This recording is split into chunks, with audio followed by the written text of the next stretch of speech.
Breaking news sa laban ni Andy Ruiz, Pitbull Isaac Cruz at bronze medal sa Boxing Olympic. Magandang balita para sa Pilipinas mga tol dahil panalo sa quarterfinals si Ira Villegas. Tinalo ang pambato ng France via split decision. Dahil sa panalo ni Ira Villegas, sigurado na ang bronze medal sa Paris Olympic. Nag-aabang na agad ang 2 million pesos reward. Susunod na laban ni Ira Villegas, advance na ito sa semifinals para kunin naman ang silver medal. Mapapansin sa naging panalo ni Ira Villegas, mukhang dismayado ang taga-France. Umaasa na makuha ang hometown decision. Pero naging patas ngayon ang judge sa Paris Olympic dahil binigay pa rin sa Pinoy ang panalo via split decision. Kaya congrats kay Ira Villegas, secure na ang bronze medal natin sa Olympic. May pag-asa pa tayong makuha ang silver o kaya gold.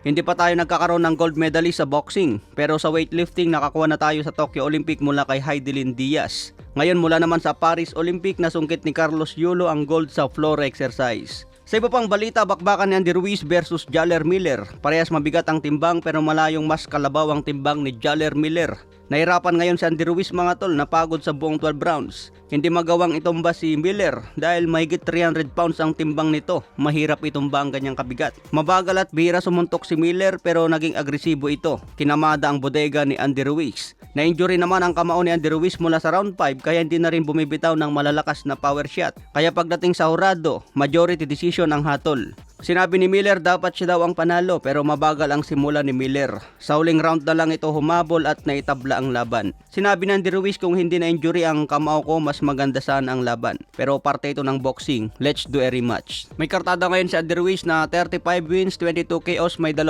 talo at may 1 tabla. Edad 34 na ngayon si Andy Ruiz at matagal pa na bakante. Huling laban niya noong 2022 kontra Luis Ortiz. Sa co-main event naman, laban ni Pitbull Isaac Cruz versus Jose Valenzuela. Natalo po si Pitbull Isaac Cruz via split decision. May score nga po na 116-112 pabor kay Valenzuela at 115-113 pabor kay Pitbull. Dalawang judge ang pumabor kay Valenzuela at isang judge ang pumabor kay Pitbull Cruz. So ang nangyari mga tol naging outboxer nga si Jose Valenzuela tulad ng inaasahan natin. Sinabi rin ni Pitbull Isaac Cruz, isa lang daw ang maging estilo ni Jose Valenzuela. Magiging outboxer ito kaya pinaghandaan ni Pitbull ang pagiging outboxer ni Valenzuela. Pero pagdating dito sa laban, kinapos si Pitbull Cruz. Maganda naman yung ginawa ni Pitbull, kailangan talaga maging agresibo dyan. Ginawa naman niya aggressiveness, pero kinulang sa follow-up at mga solid shot na patama. Kung nagawa niya sanang pabagsakin si Valenzuela kahit isang beses, sigurado na ang panalo niya. Ang ginawa kasi ni Valenzuela mga tol, naging outboxer, ginamit ang buong ring. So maganda yung jab niya at tumatama din siya kay Pitbull. Yun nga lang yung lakas ni Valenzuela, hindi masyadong ramdam ni Pitbull. Pero boxing ito mga tol hindi na importante kung gaano ka kalakas. Basta tumatama ang suntok mo at maganda ang ring generalship mo. Siguradong maganda ka pa rin sa mata ng mga judge.